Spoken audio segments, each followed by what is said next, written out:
சில பிள்ளைங்க, சில வாலிபர்கள் என்ன செய்கிறாங்க, தாய் தகப்பனுடைய வார்த்தைக்கு கீழ்ப்படிகிறது கிடையாது. தவறான சிநேகம், தவறான பழக்க வழக்கம், தவறான நண்பர்களோடு சேர்ந்து தவறான செயல்கள் செய்கிறது, கீழ்ப்படிகிறது கிடையாது. இதனால் என்ன ஆகுது? தவறான பழக்கம் செய்யும்போது என்ன நடக்கிறது? தவறான பாவத்தில் ஈடுபடும் போது என்ன செய்கிறது?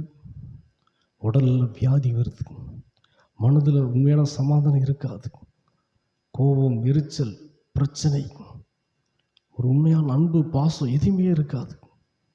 அப்போ பாவத்துக்கு அடிமையாக இருக்கும்போது, தவறான பழக்க வழக்கத்துக்கு அடிமையாக இருக்கும்போது, தவறான நண்பர்களோடு சேர்ந்து செயல்படும்போது ஒரு உண்மையான சமாதானத்தை, ஒரு உண்மையான வாழ்வை நீங்கள் பார்க்க முடியாது.